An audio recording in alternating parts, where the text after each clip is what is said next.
Minister of Public Works Mcpherson is about to brief the media on the outcome of the final forensic report investigation conducted by PwC. Now, this is into over 800 million pressure swing absorption oxygen plant tenders awarded by the Independent Development Trust. Let's listen into those proceedings. Office as the Minister of the Department just over a year ago, I made it clear to the Department internally and to our entities and to the country at large that we would draw a very hard line in the sand when it came to poor administration and allegations of corruption. I said that we would restore public trust in this department and every institution that reports to it by ensuring that they run an organization that is professional, transparent, and for the benefit of the public and not just for the few. From the moment I stepped into this role, I was already aware of the long-standing and serious allegations of maladministration, financial misconduct and corruption at the IDT. Those concerns have haunted the IDT for a number of years. Incomplete projects, tender irregularities and consistent audit disclaimers have tarnished the entity's credibility and shaken confidence across government and civil society for whom they serve. So when in October last year the Daily Maverick published alarming exposés into the 800 million rand PSA oxygen plant tender, we had to act and get to the bottom of it.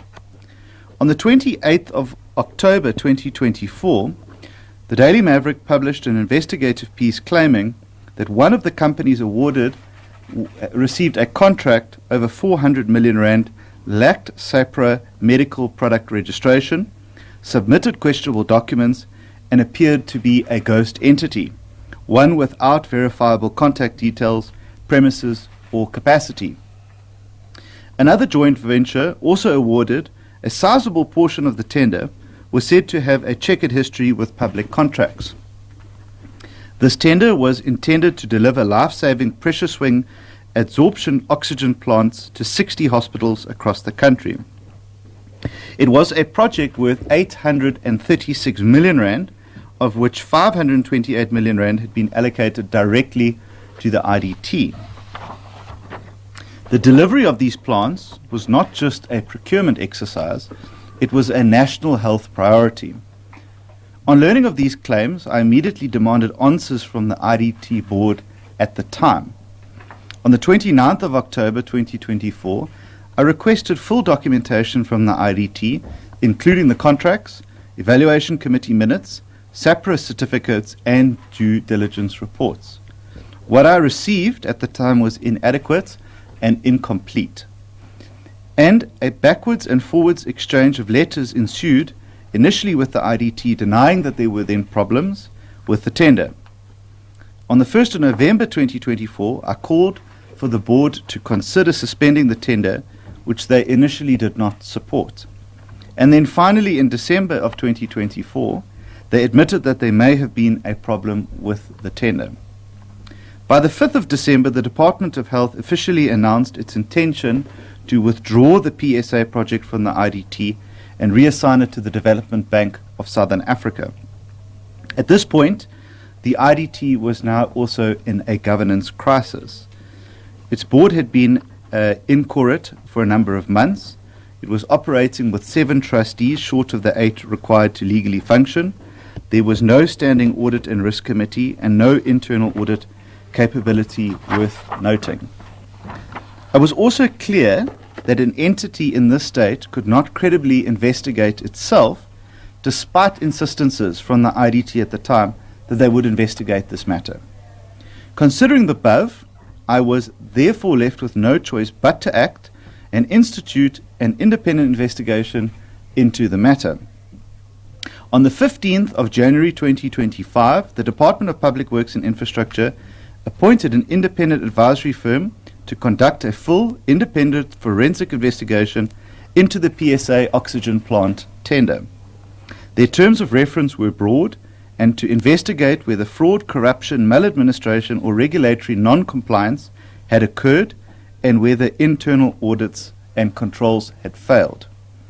Over the next 6 months, the investigators conducted over 40 interviews with departmental officials, IDT executives, contractors and oversight stakeholders.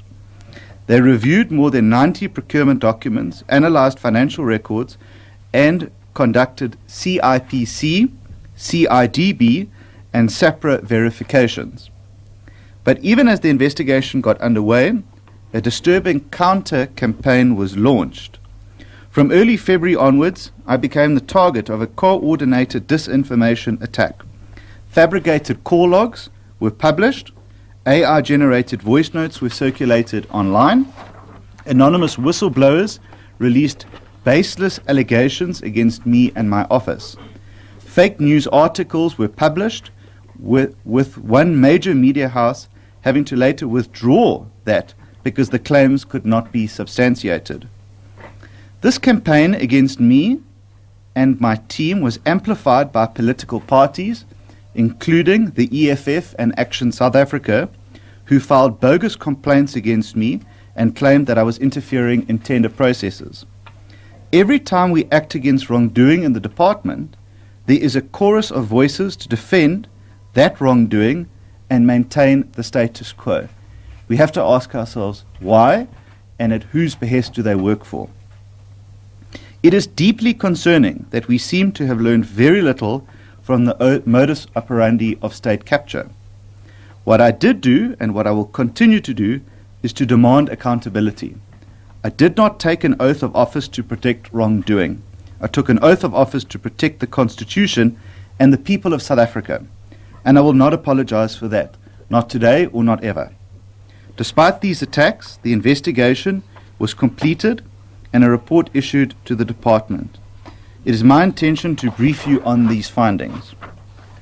I would therefore now like to quote directly from a section of the forensic report which lays bare the depth of the procedural failings and regulatory breaches uncovered during the investigation, and I quote, "The National Department of Health and the Independent Development Trust entered into a memorandum of understanding which was signed by the Department of Health and the IDT on the 20th of June 2022 and the 24th of June 2022 respectively for various projects to be undertaken by the IDT as the implementing agent. This included the PSA oxygen plant project.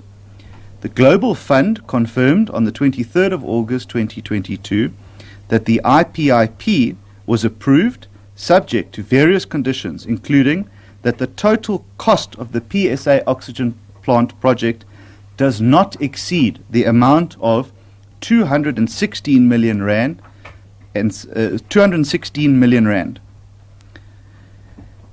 Rizamati was appointed as the professional service provider for the PSA oxygen plant project by the IDT. 8 bidders were appointed on the panel for the rollout of the PSA oxygen plant at 60 state hospital facilities.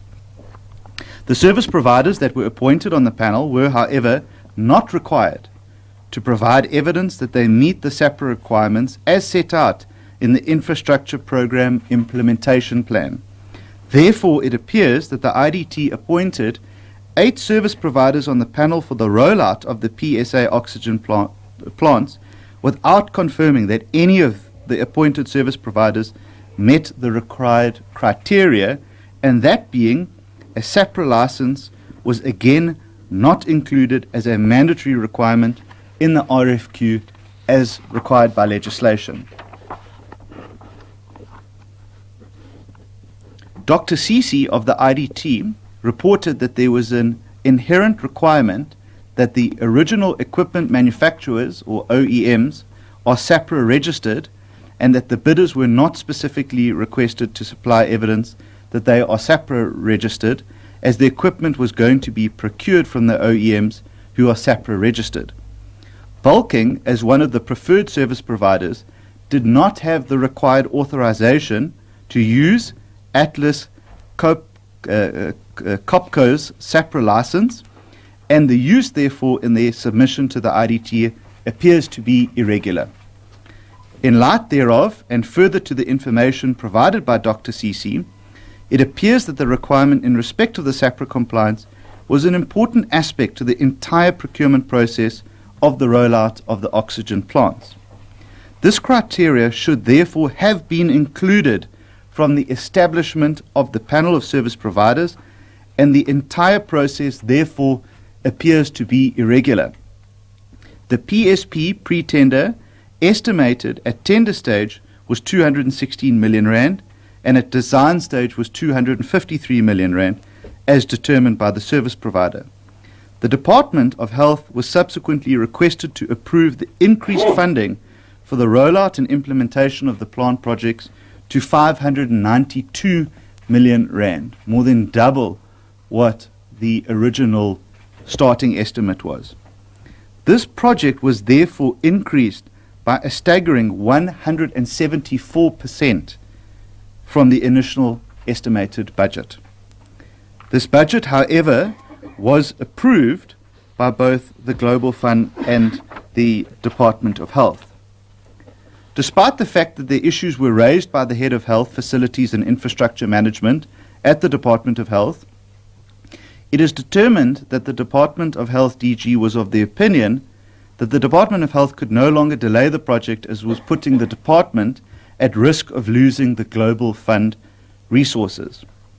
The issues that were raised by the Head of Health Facilities and Infrastructure Management from the Department of Health have, however, been considered, and the reason for putting the department at risk of losing Global Fund money is not sufficient to proceed with the procurement of an irregular supply chain management process.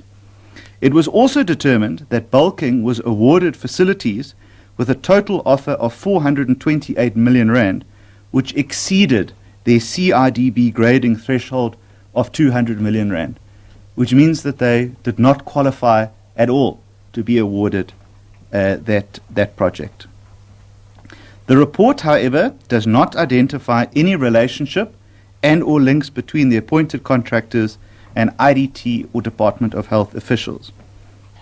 The minutes of meetings, i.e. bid-specific committee, bid evaluation committee, management bid adjudication committee, and executive bid adjudication committee, is very vague and contains limited information relating to the items that were discussed around these meetings. I find it extraordinary that there was not sufficient minute-taking or even electronic recordings of these meetings, despite the investigators repeatedly asking for them.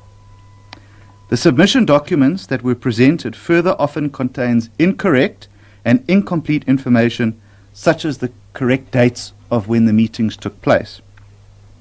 Record keeping of these minutes are further poor, as none of the recordings for these meetings could be attained, as I had said earlier. These findings, ladies and gentlemen, represents a monumental failure in governance and adherence to the IDT policies and National Treasury regulations, undermining the integrity of public procurement and threatening donor funds.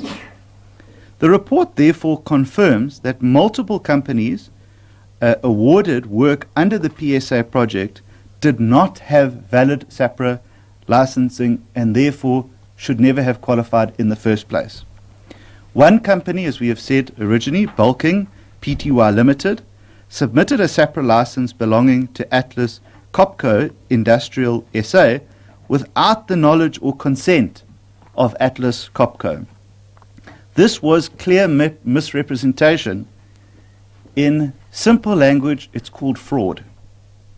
Moreover, Bulking intended to subcontract more than 25% of its responsibilities to Brutes Air Solutions, but failed to disclose this in violation of preferential procurement regulations. Secondly, the investigators found that the bid evaluation process was deeply flawed.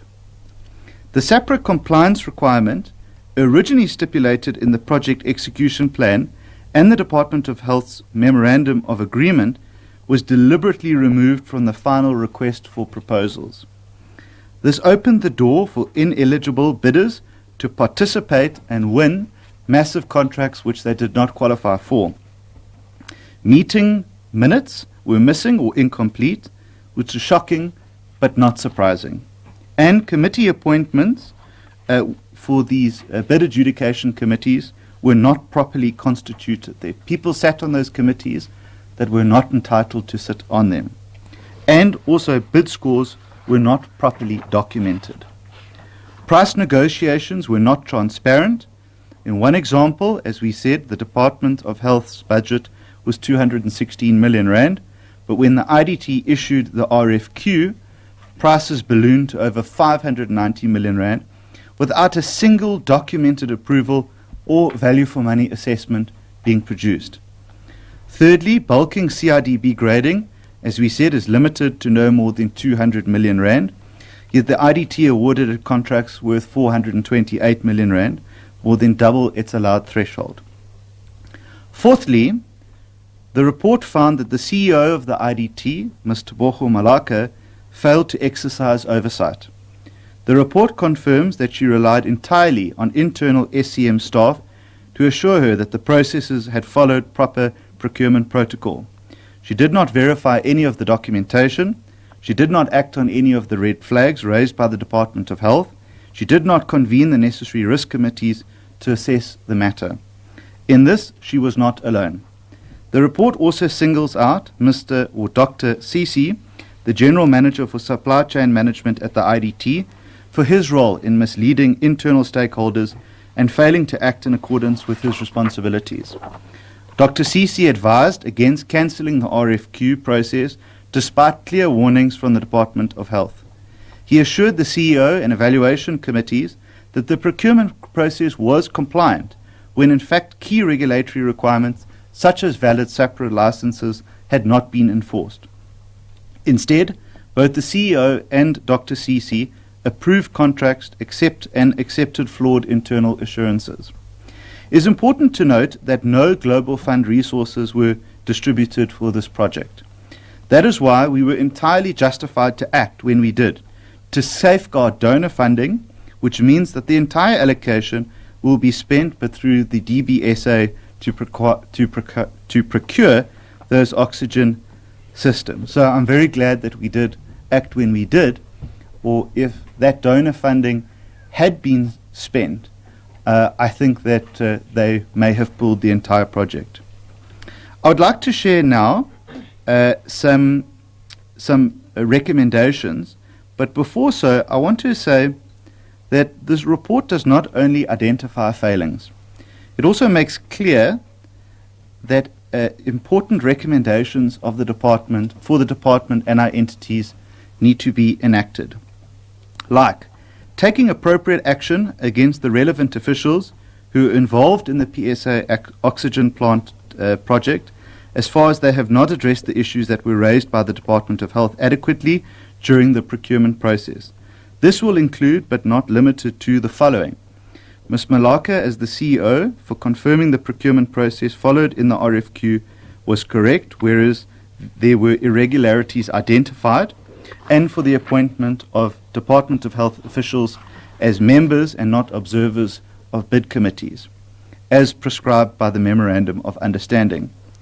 Ms. Malaka, for not ensuring the proper establishment, composition and functioning of these bid specification committees and bid evaluation committees as stipulated in paragraph 8.1 of the National Treasury's PFMA Supply Chain Management Instruction Note number 3, 2021 and 2022, titled Enhancing Compliance, Transparency and Accountability in SCM by appointing officials as members and not as observers to the respective committees as prescribed by the MOA.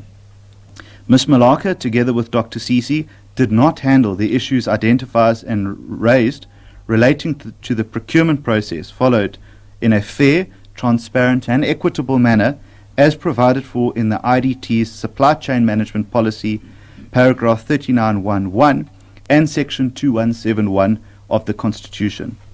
Dr. Sisi, as the SCM General Manager, for his role in the procurement processes followed by the IDT for the RFQ processes and not considering the cancellation of the RFQ as suggested by the Head of Health Facilities from the Department of Health in line with the requirements of the IPIP, paragraph 3.1 and 3.5, or lack thereof.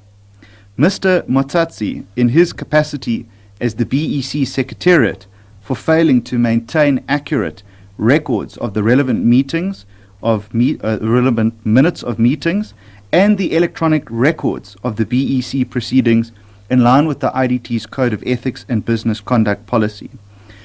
All BEC members, as prescribed by the National Treasury Supply Chain Management Instruction Note number 3 of 2016-17 on preventing and combating abuse in the supply chain management system, paragraph 10, which stipulated, and I quote, that every member of the bid committee is jointly and severally liable for the improper evaluation and adjudication of this bid. Provide adequate training to members that are involved in the supply chain management process, including the BSC, BEC, and BAC, relating to the procedures that should be followed as part of the evaluation of bids. This will include the evaluation of the bids to ensure that they evaluate the tenders with the appropriate CIDB grading threshold as part of the adjudication process, and implementing procedures to ensure that proper minutes of meetings are kept by the IDT and that the recordings and records of these meetings are available should they be required. This is not an award that took place 5 or 10 years ago. It took place 18 months ago. Those records should have been made available and they should have been kept. The forensic report recommends disciplinary action should be taken against Ms. Malaka and Dr. Sisi, which will be in the purview of the IDT board. The investigation further recommends disciplinary referrals against several other IDT executives and SCM officials. Ladies and gentlemen, this morning I've taken the following actions to ensure consequence management and accountability, and this will include writing to the Hawks and provide them with the report to supplement their current criminal investigation into this matter. Like our handling of the George report, I want to ensure that where criminal allegations exist, I want to ensure the highest chances of success. I've also briefed the Minister of Health this afternoon, who has been incredibly supportive during this time, and I wish to extend my gratitude to him for his collaboration and guidance. And I have formally briefed the newly constituted IDT board this afternoon on the contents of this report at a meeting held earlier in Pretoria. Accountability must follow, and it will follow. South Africans deserve to know how their money is spent and how it is misused. I'm confident that the board will consider the report's recommendations and other related matters in due course. We are not just reacting to a scandal. We're using it as an opportunity to get things right in our entities and our department. Public works and infrastructure has immense potential to be a force for good in South Africa. It can generate income for the state to be used in social infrastructure. It can save the country billions of rands in leased accommodation for departments, and its assets can be used for public good. That's why we must use every opportunity to better our systems and to build towards this goal to which I am so deeply committed to. Let me also speak briefly about the future of the IDT. In July 2025, Cabinet appointed a full-term board to the IDT. I'm grateful that Cabinet has endorsed this board and placed its faith in them to continue with turning around the entity. That board took office on the 5th of July, ending more than a year of instability. The new board includes the appointment of Mrs. Zimbini Hill as the chairperson and Professor Raymond Nkado as the deputy chairperson. I want to thank them both and the other trustees for accepting this responsibility at such a critical juncture. Mrs. Hill, like myself, has had to endure the most horrific, sexist and racist attacks against her, often supported by political parties, for doing a job our country has called on her to do. She has not relented once, but has bravely stood up to these bullies head on. I expect this from each member of the board, and I know that they will rise to the challenge and systematically deal with each matter raised in the report, including implementing every single recommendation of this report, instituting consequence management, restoring governance and compliance frameworks, rebuilding the reputation of the IDT to be a trusted partner in social infrastructure delivery. And they must urgently conclude the separate investigation into the IDT's office lease, which remains unresolved. Let me say this to the public. the IDT can be salvaged. I'm fully committed to doing so, which is why I've put so much effort into getting us to this point. I was not prepared to accept the chaos and dysfunction so that people could steal as they pleased. It has a critical role to play in delivering clinics, schools, and police stations, but only if it is trusted, and only if it is clean, and only if it is led with courage and competence. As I conclude, I want to reaffirm something fundamental. This is not just about a tender. It's not just about one company, and it's not just about the IDT. This is about the kind of state that we are building. And today gives expression to priority 3 of the medium-term development plan, which is to build a capable, ethical, and developmental state.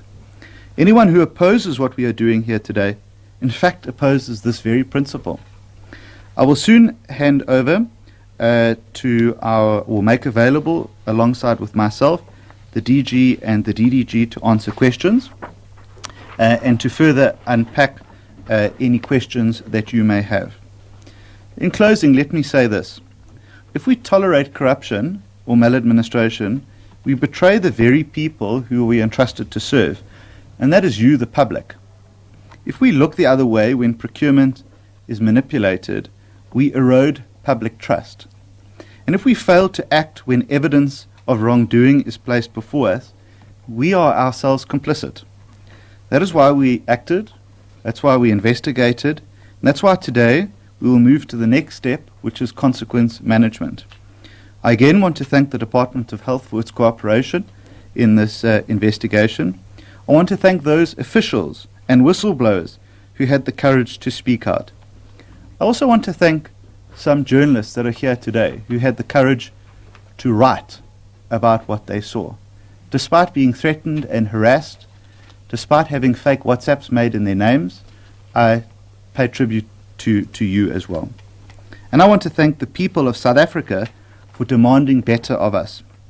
This is not the end of our cleanup, but it is one part of a difficult but necessary process that we are committed to and we will complete. Thank you.